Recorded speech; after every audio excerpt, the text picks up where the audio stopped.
عمر خیام ایک فارسی ماہر فلکیات، مصنف، شاعر اور ریاضی دان تھے جو اپنی سائنسی کامیابیوں کے لیے ایران میں مشہور تھے۔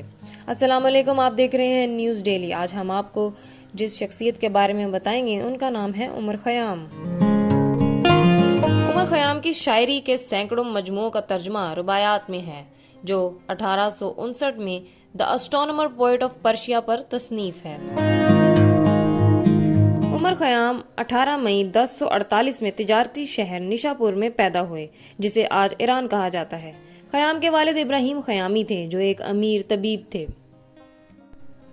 کچھ مصنفین نے استدلال کیا ہے کہ عمر کے والد نے ایک تاجر بن کر اور خیمے بنا کر روزی کمائی، کیونکہ ان کے آخری نام کا مطلب خیمہ بنانے والا ہے۔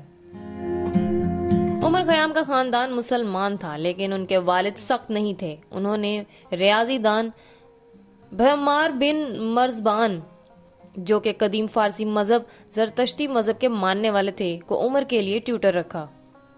خیام نے سائنس، فلسفہ اور ریاضی کی مکمل تعلیم حاصل کی۔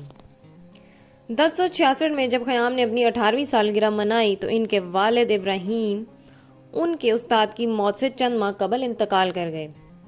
ان واقعات نے نوجوان شاگرد کی زندگی میں ایک دور کا خاتمہ کیا اور اپنے خاندان کے معاملات کو ترتیب دینے کے بعد وہ آگے بڑھے۔ خیام نیشاپور سے سمرقند شہر جو اب ازبکستان میں ہے 3 ماہ کا سفر کرنے والے قافلوں میں سے ایک قافلے میں شامل ہو گئے۔ سمرقند میں انہوں نے ریاضی، الجبرا اور میوزک تھیوری پر مقالے لکھ کر ریاضی میں غیر معمولی دلچسپی ظاہر کی۔ انہوں نے چیف جسٹس ابو طاہر کی سرپرستی میں یہ سب کچھ کیا، جو ان کے والد کے دوست بھی تھے اور جنہوں نے خیام کی غیر معمولی صلاحیتوں کو بھی پہچانا۔ یہ خیال کیا جاتا ہے کہ طاہر کے ساتھ تعلقات کی وجہ سے حکمران شمس الملک خاص طور پر عمر کو عزت کی نگاہ سے دیکھتا تھا۔ حاکم نے ان کو بڑے اعزاز سے نوازا، یہاں تک کہ وہ خیام کو اپنے دیوان میں اپنے پاس بٹھاتے تھے۔ غالباً 1073 کے آس پاس کی بات ہے۔ وہ شمس الملک کے دربار میں موجود تھے جب سلطان ملک شاہ کے ساتھ صلح ہو گئی تھی، جو اس سے قبل اس علاقے پر حملہ کر چکے تھا۔ اس کے بعد 26 سال کی عمر میں خیام ملک شاہ کی خدمت میں حاضر ہوا اور جب اسے اصفہان میں صدرگاہ بنانے اور فارسی کیلنڈر کی اصلاح کے لیے واپس ایران جانے کی دعوت دی گئی۔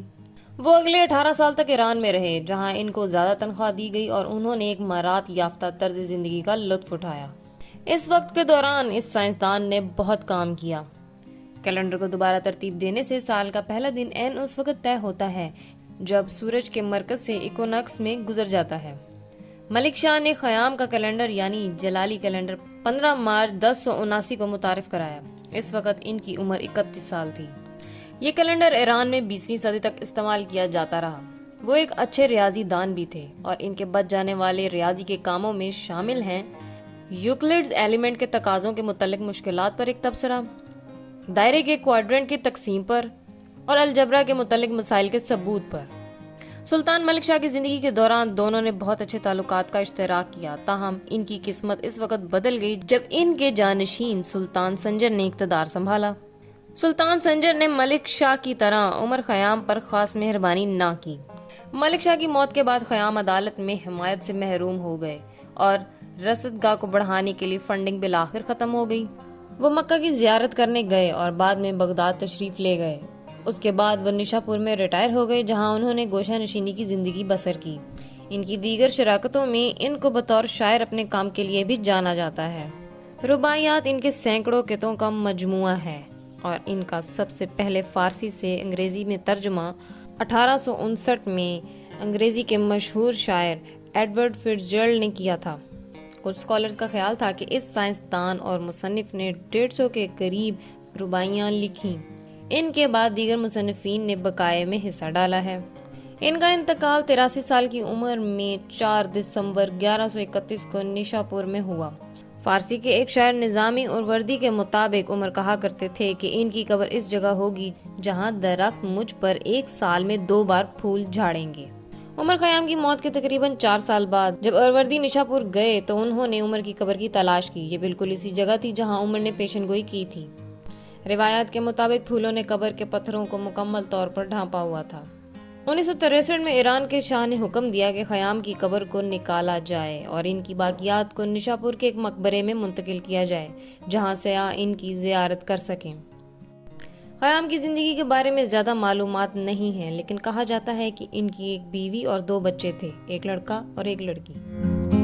اس طرح کی مزید ویڈیوز دیکھنے کے لیے ہمارے چینل کو سبسکرائب کریں۔